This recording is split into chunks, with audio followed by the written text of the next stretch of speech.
The evaluation room fell silent as G1 stood before the academy board. She wore her dress uniform, the dark blue fabric crisp against her shoulders. Around the curved table sat 7 officials from different worlds. Their eyes studied her with barely hidden concern. Instructor Valmora rose from her seat. The Quillion's forearms gestured sharply as she spoke. "This is madness. We can't allow a human to teach combat. The risk is too great." G1 kept her expression calm. She had expected this. For 3 months, she had jumped through every requirement the academy demanded. She had passed every test. She had proven her knowledge. But none of it seemed to matter. "The candidate has met all qualifications," Dean Kervax said. His voice was careful, measured. The dean's scaled face showed no emotion, but his tail twitched nervously. "Qualifications mean nothing when we discuss Deathworlders," Valmora snapped. Her feathers ruffled in agitation. "Last year, a human cadet broke a Solitian's arm during a training exercise. The year before, another human sent 3 cadets to medical. They cannot control their strength. They cannot control their aggression." G1 watched the board members shift uncomfortably. She knew the stories Valmora referenced. She also knew the full reports, which painted a different picture. The Solitian had attacked first, and the human responded on instinct. The 3 cadets had ganged up on a single human during a survival exercise. Context mattered, but fear was louder than facts. "May I speak?" G1 asked. Dean Kervax nodded. "I understand your concerns," G1 began. She made eye contact with each board member. "Humans are strong. Our world made us that way.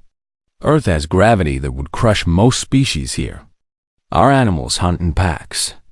Our weather kills without warning. We evolved to survive all of that." "Exactly my point," Valmora interrupted. "You are too dangerous." "I am dangerous," G1 agreed. The admission surprised several board members. But danger and violence are not the same thing.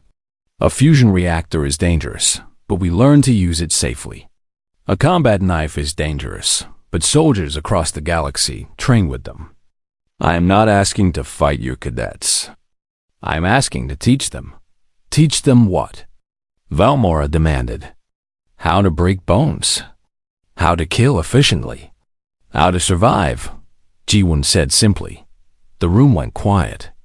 G1 took a breath and continued. "Your combat program teaches technique. It teaches honor and discipline. These things are important. But it does not teach survival. When everything goes wrong, when the plan fails, when you are alone and afraid, technique is not enough. That is what humans know. That is what I can teach." One of the board members, a floating jellyfish-like being, pulsed with soft light. "The human makes an interesting point. An interesting point that will get cadets killed," Valmora shot back. She turned to face G1 directly. "You speak of survival, but I speak from experience. I have seen what happens when humans are pushed too far. I have seen the violence they are capable of. No one fights a Deathworlder and walks away unharmed." G1 met Valmora's fierce gaze without flinching. An idea formed in her mind. It was risky, but sitting here arguing was getting her nowhere. "Then watch me train you," G1 said.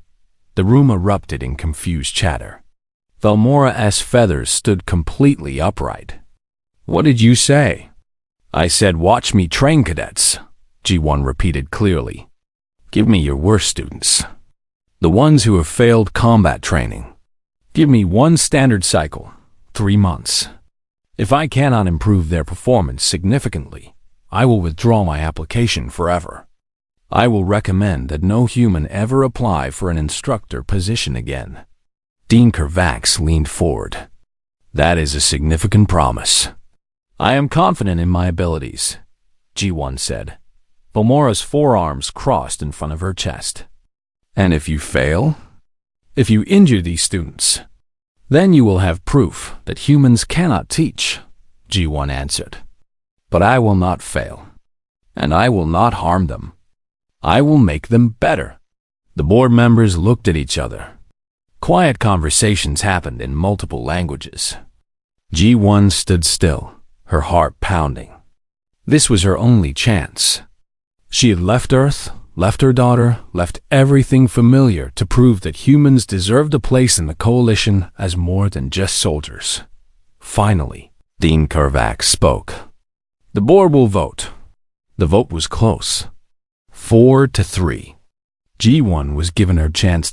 As the meeting ended, a human man in diplomatic robes approached her in the hallway.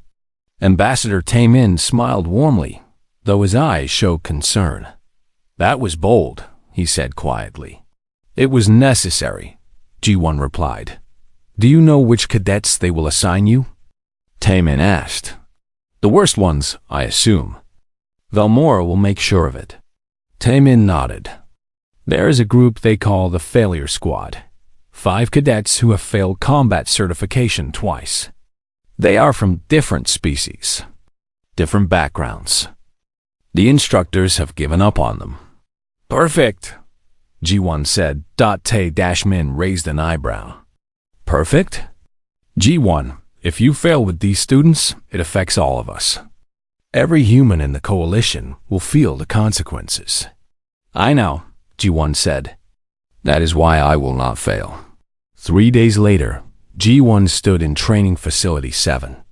It was a small building far from the main academy grounds.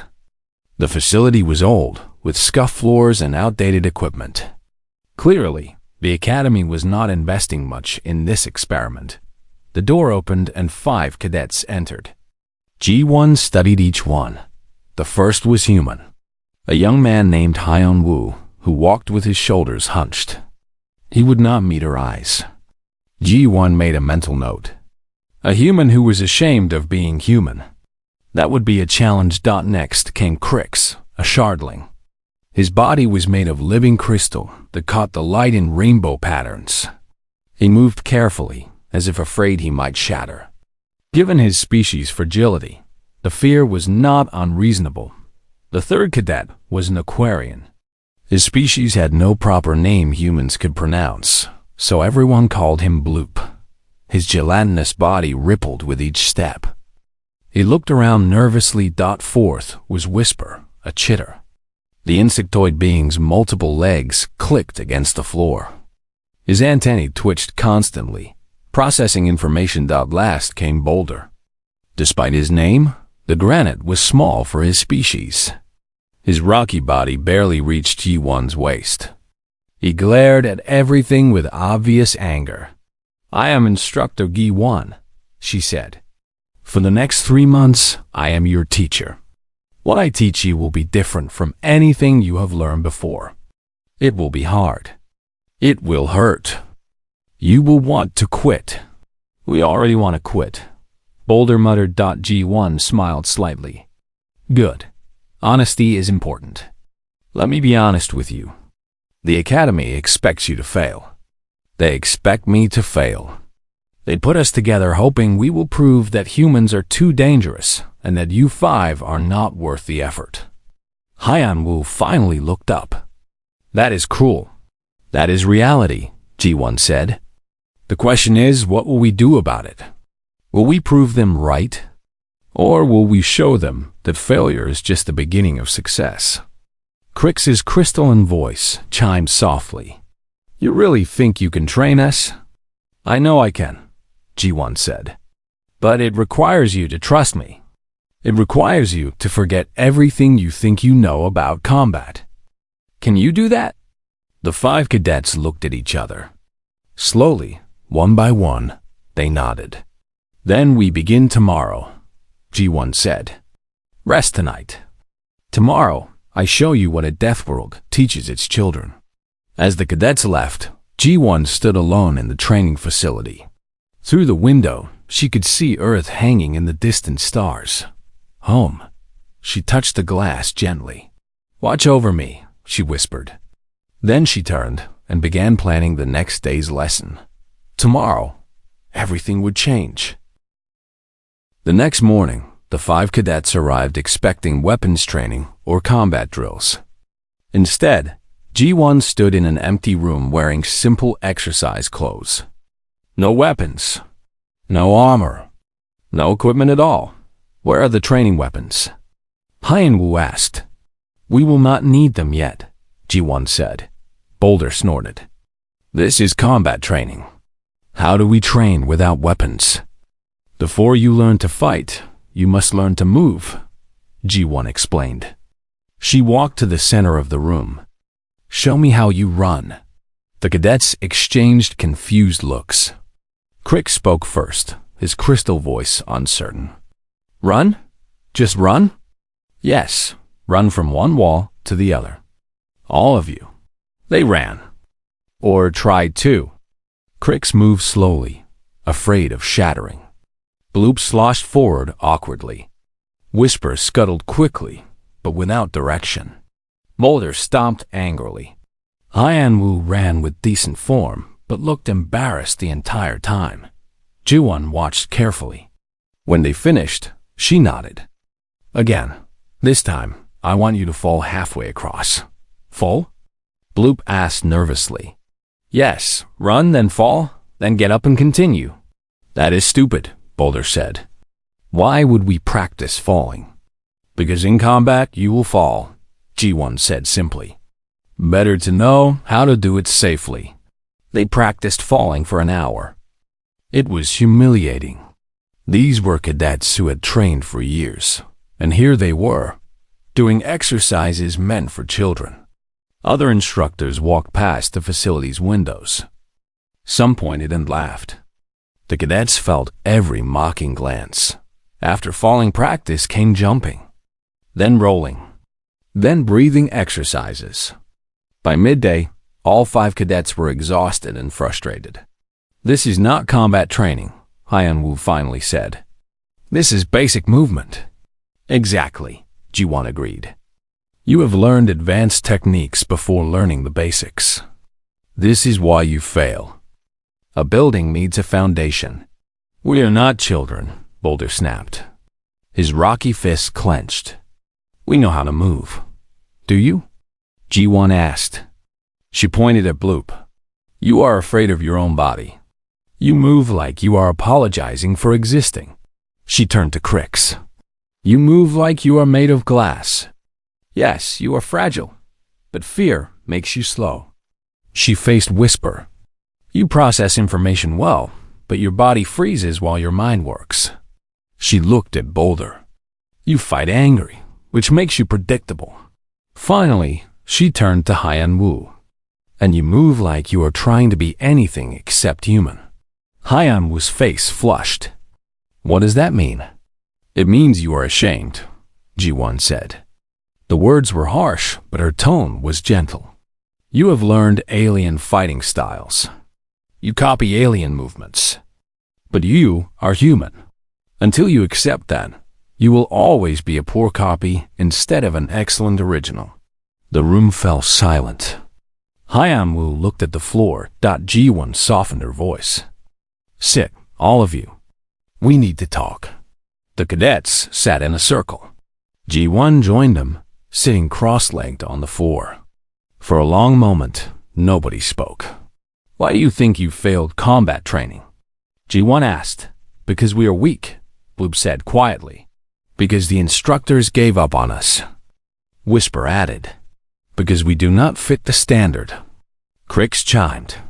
Because this whole system is broken. Boulder growled. Ji-won looked at Hyan-Woo. And you? Because I am not strong enough, Hyan-Woo said. Everyone expects humans to be natural fighters. I am not. I am a disappointment to my species.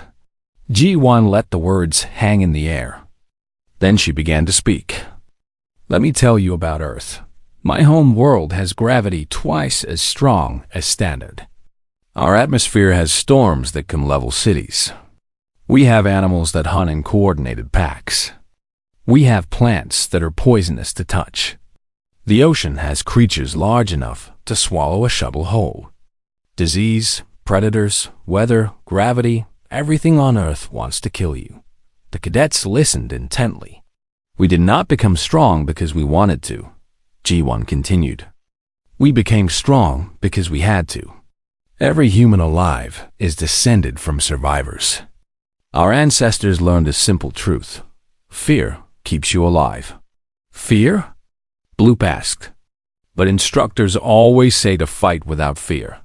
That is wrong, G1 said firmly. Fear is your body telling you about danger. Fear makes your heart beat faster, sending blood to your muscles. Fear sharpens your senses. Fear gives you strength you did not know you had. The trick is not to remove fear. The trick is to act despite fear. She stood and removed her jacket. Underneath, her arms were covered in scars. Long lines across her forearms. Burns on her shoulders. A deep mark across her ribs. These are from my 3rd year in the military, G1 said. My unit was ambushed. We were outnumbered 5-1. Half my squad died in the first minute. I was terrified. I wanted to run. But I stayed. I fought. I survived. Not because I was fearless. Because I was terrified and fought anyway. Crix's crystal body pulsed with light. You are saying we should embrace fear? I am saying you should understand it, G1 replied. You, Crix, are fragile. This is true. But you are also crystalline. Do you know what that means? You can refract light, bend energy. Your body is not weak. It is specialized.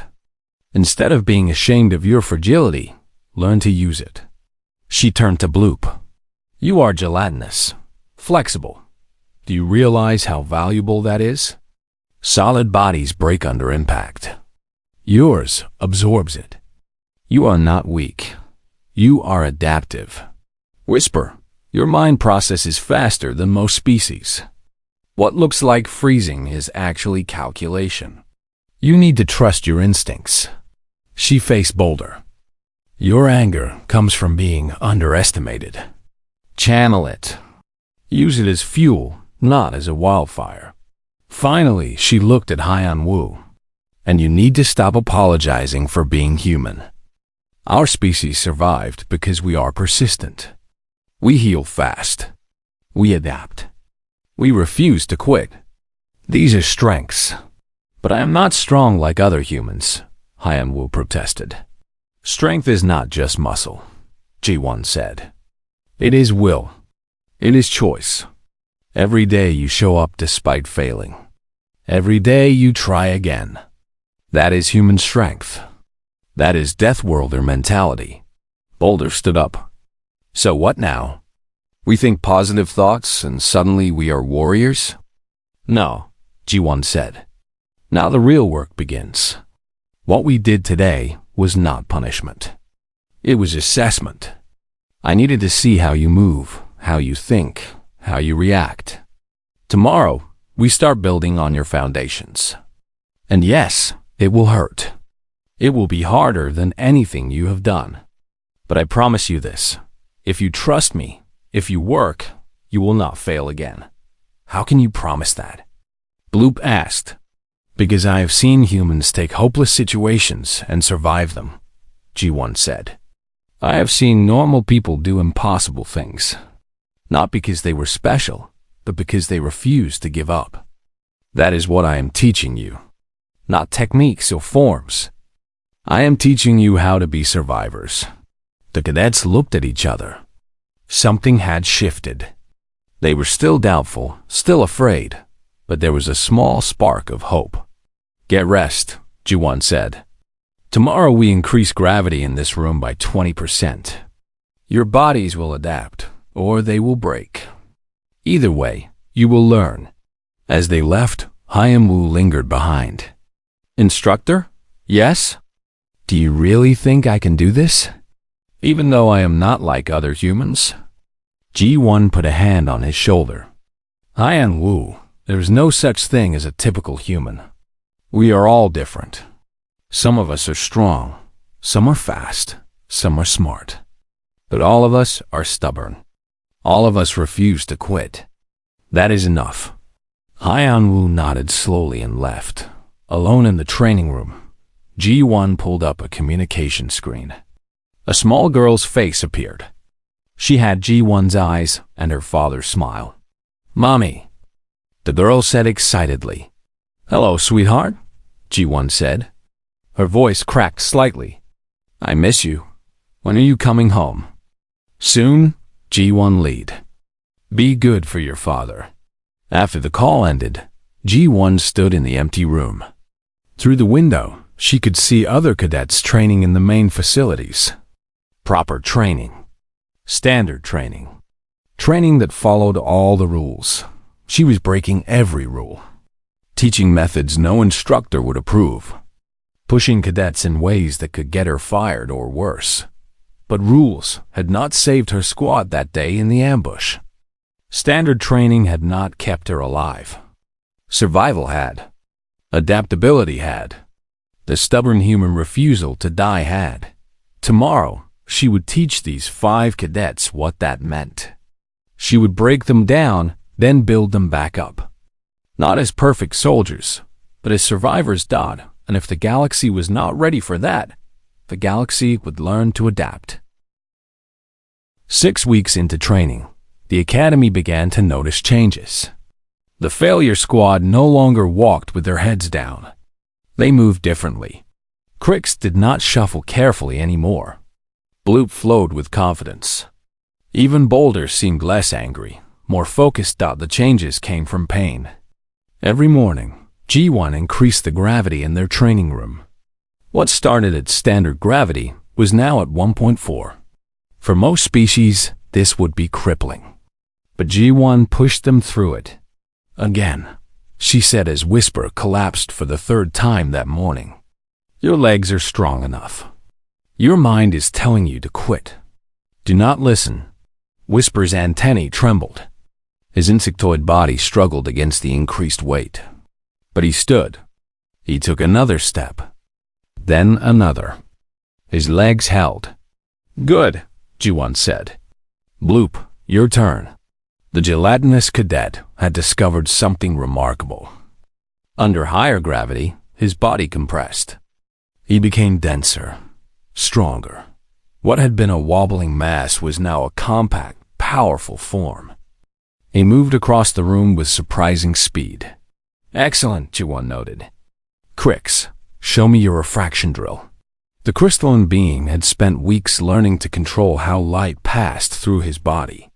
Now he could bend training lasers, redirecting them harmlessly away. His fragility was becoming tactical. An enemy could not hit what they could not target properly. Boulder punched a reinforced training dummy. The impact would have shattered a normal being's fist. But his rocky composition absorbed the shock and delivered it as force. G1 had taught him to use his size as an advantage. Small targets are harder to hit. Low center of gravity means better balance. Hyeon-woo was the most dramatic change. G1 had stopped letting him train in alien styles. Instead, she taught him human military combatives. Simple, brutal, efficient, no wasted movement, no fancy techniques. Just effective violence applied with precision. "Humans do not fight fair," G1 had told him. "We fight to survive." That means using everything. Your teeth, your elbows, your head.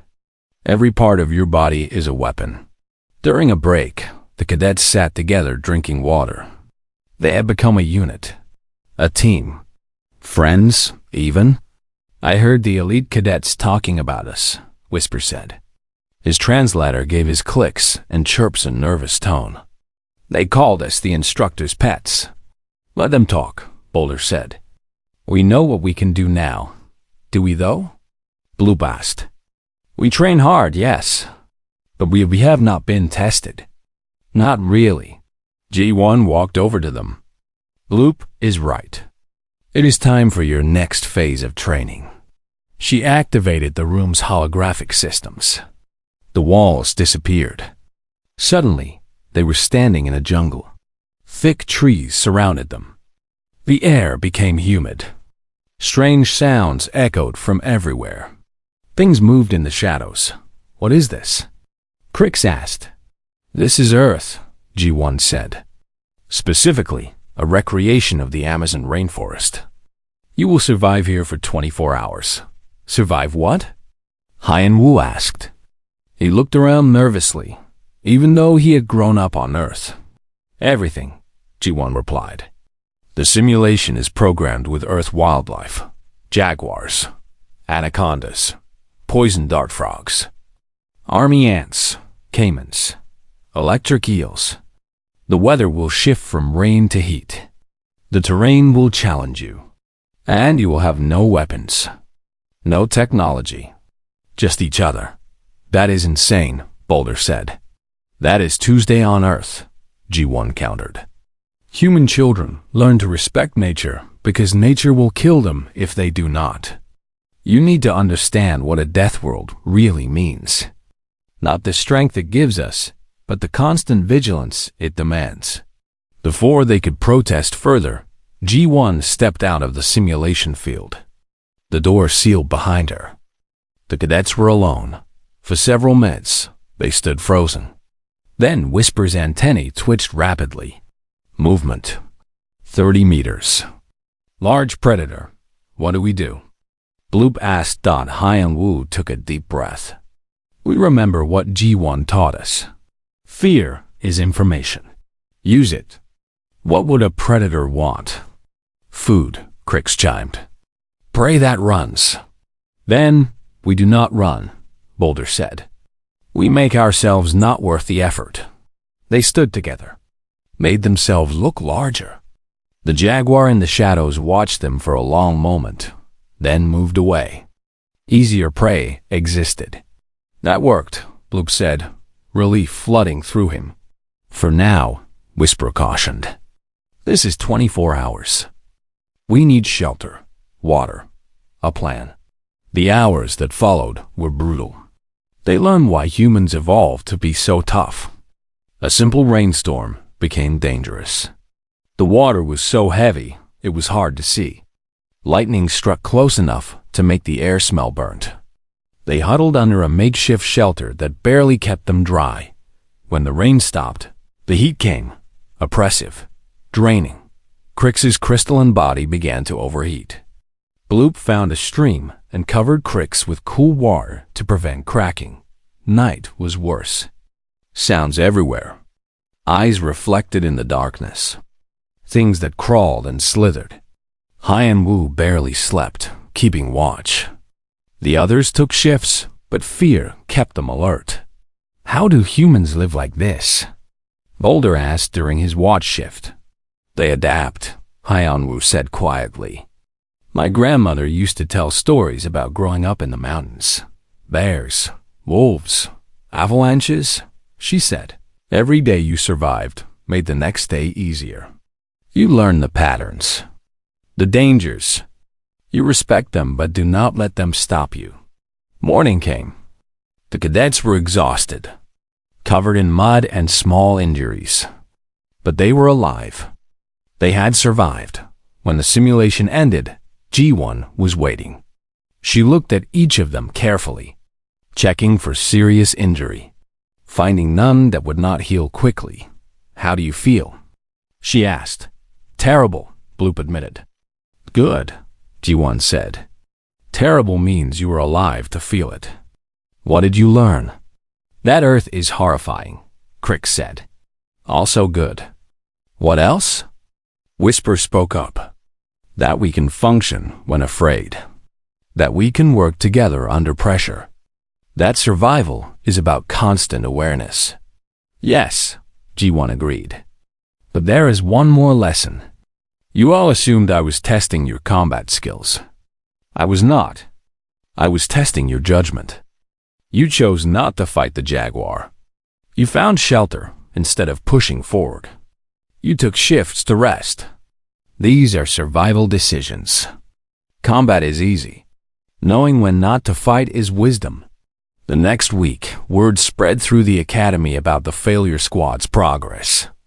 Other instructors became curious. Some were impressed. Others were skeptical. Velmora was outright hostile. She confronted G1 in the instructor's lounge. "You are showing off, making them suffer to prove your methods work." "I am teaching them to survive," G1 replied calmly. "By traumatizing them with Deathworld simulations?" Velmora's feathers ruffled in anger. "This is exactly what I warned against. Human methods are too harsh." "Harsh is not cruel," G1 said. "I give them challenges they can survive. I push them to their limits, not beyond. There is a difference." "You are changing them," Velmora accused. "They act like humans now. Aggressive. Reckless. They act like survivors," G1 corrected. "There is a difference between aggression and assertiveness. Between reckless and decisive. You see humans as violent because you do not understand violence. We do. We grew up with it. We learned to channel it." Velmora leaned closer. "In 8 weeks, your cadets face evaluation. When they fail, and they will, your experiment ends. Humans will be barred from teaching positions. This vendetta of yours will accomplish nothing." After Velmora left, Ambassador Taemin appeared from the shadows. "She really does not like you." "The feeling is mutual," G1 said. "But she lost someone to human violence." "I understand her anger. Do you know what happened?" Taemin asked. "Friendly fire incident. 15 years ago. Her entire squad was killed when a human unit misidentified them as enemies. She was the only survivor." Taemin winced. "That explains much." "It does not excuse prejudice," G1 said. "But I understand it. Fear from trauma is valid. Using it to harm others is not." Back in the training facility, the cadets were working on combination techniques. Whisper would calculate enemy positions. Crix would refract attacks. Bloop would absorb impacts meant for others. Boulder would strike from unexpected angles. Hyanwu would adapt the strategy in real time. They were becoming something new. Not standard soldiers. Not traditional warriors. They were survivors who fought as a pack. A very human concept. "Do you think we can pass the evaluation?" Bloop asked during a break. "We have to," Hyanwu said. "Too many people are counting on us." "Not just us," Crix added. "If we fail, G1 loses everything. All humans in the coalition might suffer. Then, we do not fail," Boulder said simply. "G1 taught us that Deathworlders do not quit. So we do not quit." Whisper's antennae twitched thoughtfully. "We have changed. All of us. I do not freeze in fear anymore. I calculate and act. That is human thinking." "Maybe that is the real lesson," Hyanwu said. "G1 is not teaching us to be human. She is teaching us to think like survivors. Any species can learn that." In her quarters that night, G1 reviewed the training footage. Her cadets were improving faster than she had hoped. But the evaluation would be unlike anything they had trained for. She knew Velmora would make it as difficult as possible. She pulled up the communication screen one more time. Her daughter's face appeared, already asleep. Her ex-husband sat beside the bed. "She asked about you today," he said quietly. "What did you tell her?" G1 asked. "That you are teaching people to be brave." G1 smiled sadly. "Close enough." "Is she doing well?" "She misses you." "So do I, if I am honest. But I understand why you are doing this. Someone has to show them we are more than soldiers." After the call, G1 looked at the training schedule. The challenge came during week 10. A group of elite cadets approached the failure squad during lunch. Their leader was a tall Vraxian named Torvik. He was top of his combat class and knew it. "We hear you 5 have been training with the human," Torvik said. His voice dripped with amusement. "We hear you think you are warriors now." We do not think anything, Hyan-Woo replied carefully. We train, same as you. Not the same, Torvik said. We train properly, with real instructors. You play in a simulator with a Deathworlder who does not know how to teach. Boulder stepped forward, fists clenched. Say that again. Easy, Whisper whispered, touching Boulder's arm with one leg. He wants us angry. But Torvik was not finished. My squad challenges yours. Unofficial match. Tomorrow night. Unless you are too afraid? We do not need to prove anything to you, Bloop said. Then you are afraid? Torvik laughed. The failure squad fails again. Tell your human teacher she's wasting her time. After Torvik left, the 5 cadets sat in angry silence. Finally, Crick spoke. We should accept. G1 would not approve, Hyan-Woo said. G1 taught us to be confident, Boulder argued. We have trained hard. We can beat them. This is a trap, Whisper said. His antennae twitched rapidly, processing scenarios. They want us to fail publicly, to embarrass G1 before the final evaluation. Then we do not fail. Crick's crystal voice rang clear. We show them what we have learned. They voted. 4-1. Hyan-Woo was outnumbered. That night, they told G1 about the match. Her expression darkened. This is exactly what they want, she said. They are elite cadets. You are still learning. The odds are against you. We can win, Boulder insisted. Can you? G1 asked. Or, do you want to win so badly that you are not thinking clearly? Pride is dangerous. It makes you take fights you should walk away from. You taught us not to quit, Bloop said. I taught you to survive, G1 corrected. Sometimes survival means avoiding a fight. This is not the evaluation. This does not matter. It matters to us, Hyan-Woo said quietly. He had been the one vote against the match, but now he spoke for the group. You put your career on the line for us. Let us fight for you. Just once, G1 looked at each of them. She saw determination. She also saw pride that would get them hurt. But she saw something else too. They were a team now. They would fight together or not at all. Fine, she said. But we trained differently tonight. If you are going to fight, you fight smart. The match took place in an auxiliary arena. Word had spread. Dozens of cadets came to watch. Even some instructors attended.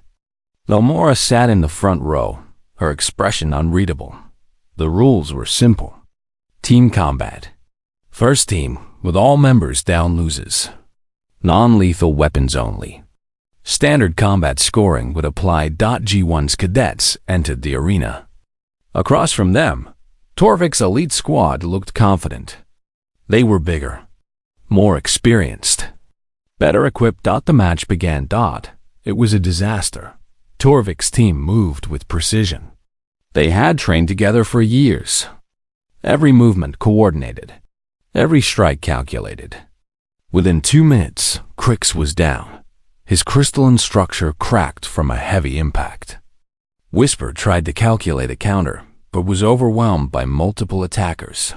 Bloop absorbed hit after hit, trying to protect his teammates, but even his gelatinous body had limits. Boulder fought with rage instead of strategy and was quickly isolated and taken down. That left Hyan-Woo alone, surrounded. He fought well, using every technique G1 had taught him, but it was not enough. 5 against 1. The math was simple. When it ended, G1's cadets lay on the arena floor. Defeated, humiliated. The crowd murmured. Some laughed. Velmora's expression showed satisfaction. G1 helped her cadets to medical.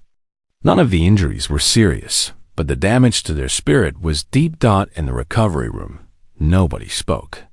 They could not look at each other. Could not look at G-1. Finally, Hyan-Woo broke the silence. I am sorry. We failed you. You failed yourselves, G1 said. Her voice was not angry, just sad. I warned you. You did not listen. We thought we were ready, Bloop said. His form rippled with shame. Ready for what? G1 asked. You trained for survival, for adaptability, for persistence. Then you walked into a fight that required none of those things. You let pride override judgment. That is not what I taught you. So we are failures again, Boulder said bitterly. Just like everyone always said. G1 stood. Get some rest. We will talk tomorrow. She left them there, 5 cadets broken in body and spirit. That night, G1 sat alone in her quarters. She pulled up reports on her terminal. The unofficial match was already being discussed throughout the academy. Instructors were saying it proved her methods did not work. Valmora had already filed a formal complaint, suggesting the experiment should end immediately. Tay-Min contacted her via secure channel. The board is meeting tomorrow. They may shut down your program. I know, G1 said. What will you do? My job. I will teach them the most important lesson. How to get back up after being knocked down. The next morning, G1 entered the training facility. Her cadets were already there. They looked terrible. Crix's cracks were healing but still visible. The others bore bruises and the weight of defeat. Instructor, Hyanwu started. We understand if you want to quit. We ruined everything. Quit? G1 said. Why would I quit? We lost. Badly. Everyone knows now. The failure squad failed again. G1 walked to the center of the room. Sit, all of you. We need to talk about what failure really means. They sat reluctantly. You think last night was your biggest failure? G1 began. It was not. Your biggest failure was forgetting what I taught you. You let pride make you stupid. You took a fight you did not need to take. You ignored tactical thinking. That was the failure. We wanted to prove ourselves, Crix said. To who? G1 asked. To cadets who do not matter. To instructors who already dismissed you. Or to yourselves. She paused. You already proved yourselves. Every day you trained when it hurt. Every time you got up when you wanted to quit. Every moment you pushed past fear. That is proof. You did not need a match to show your worth.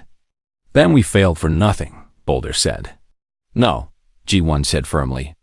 You failed and you learned. That is everything.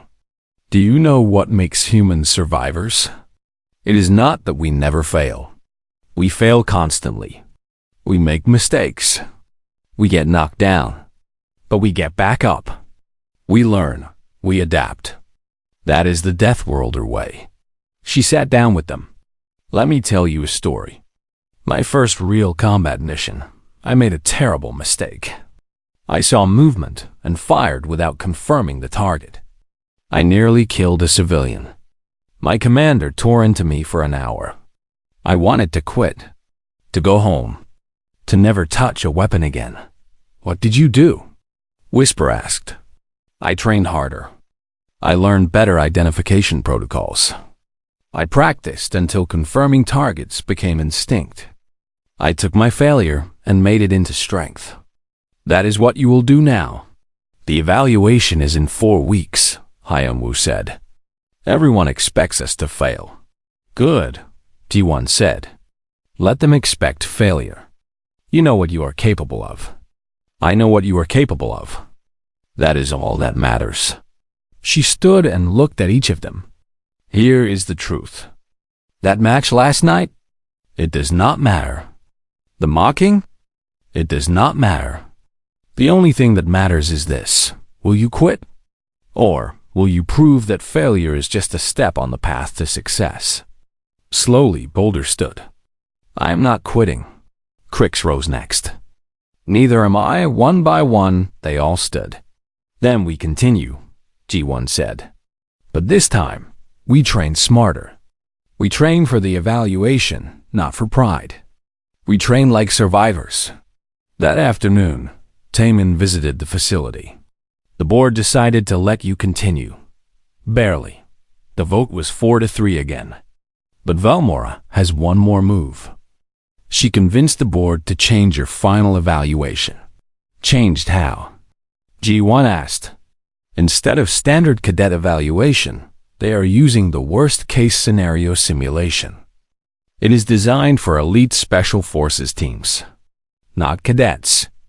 G1 felt her stomach drop. That is impossible for academy students. That is the point, Taemin said. She wants you to fail spectacularly, to prove humans cannot teach safely. After he left, G1 stood in the empty training room. The worst-case scenario. She had run it once during her special forces training. Her team had failed. It was designed to be nearly impossible. It tested everything at once. Combat skills, tactical thinking, adaptability, decision-making under pressure. And it required perfect teamwork. 4 weeks to prepare cadets for something that defeated trained soldiers. She smiled grimly. 4 weeks. Enough time for a human to do the impossible. That is what Deathworlders did best. Tomorrow, the real training would begin. Evaluation day arrived with clear skies over the academy. The grand arena was filled to capacity. Dignitaries from across the coalition sat in special viewing boxes. Students packed the stands. News feeds from a dozen worlds were broadcasting live. G1 stood with her 5 cadets in the preparation room. They wore standard combat gear. No special equipment. No advantages. Just the training they had earned through 3 months of pain and persistence. You know what you face? G1 said quietly. The worst-case scenario is designed to break elite teams. They want you to fail. The question is, what do you want? To survive, Hyanwu said. The others nodded. Good. Remember everything. Trust each other. Adapt. And if it looks impossible, that just means you have not found the solution yet. That is the human way. The arena door opened. They walked out to mixed reactions. Some cadets cheered. Others jeered. Valmora sat in the instructor's section, her forearms crossed, her expression cold. Dean Korvac's voice echoed through the arena. The evaluation will test all combat skills, tactics, adaptability, decision-making. The scenario is a hostage rescue, fortified position, combat drones, environmental hazards, collapsing terrain. Standard time for elite teams is 45 minutes. Cadets are given 90 minutes. Begin. The simulation activated. The arena transformed. They stood outside a compound built into a cliff face. Above them, the structure glowed with active defenses. Scans showed 20 combat drones inside, 6 hostages, and the compound was venting toxic gas. Every minute they waited, the hostages were closer to death. Whisper analysis, Hyanwu said immediately. Whisper's antennae twitched. Main entrance is a kill zone. 3 drones with overlapping fields of fire. Side entrance is blocked by rubble. Ventilation system is too small for most of us. Bloop could fit, Crix noted. Then that is our entry, Hyanwu decided. Bloop goes through the vent. Draws attention. We breach through the main entrance while drones are distracted. That is risky, Boulder said. Everything is risky, Hyanwu replied. This is survival thinking. Use what we have. They move fast. Bloop compressed his body and slid into the ventilation system. Inside, he made noise deliberately, banging on pipes. The drones registered the disturbance. 3 units moved to investigate. The moment the drone shifted position, the rest of the team breached the main entrance. Crix led, his crystalline body refracting the first shots. The energy blasts scattered harmlessly. Boulder charged low, taking out a drone's leg joints. Whisper called targets with machine precision. Hyan-Woo moved like water, flowing between threats, but the scenario adapted. More drones activated. The floor began to collapse in sections. Toxic gas spread faster than projected. "This is wrong," Boulder shouted. They changed the parameters. "Adapt," Hyan-Woo called back. G1 taught us. When the plan fails, improvise. Bloop emerged from the vents behind the drones, creating chaos. His gelatinous body absorbed their shots and spat them back as compressed water projectiles. Not part of standard cadet training. Something G1 had taught him in the final week. They fought through the first level. 6 drones down. But the stairs to the hostage level collapsed.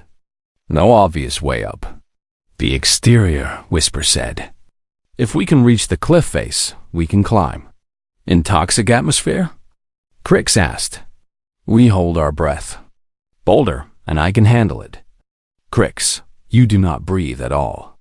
Bloop can seal himself. Hyan-Woo has human lung capacity. They made the call. Dangerous. Probably stupid. Definitely not standard tactics. But survival thinking, they climbed. Boulder used his rocky hands to grip impossible surfaces. Hyan-Woo climbed with desperate strength, his human endurance pushing through burning lungs.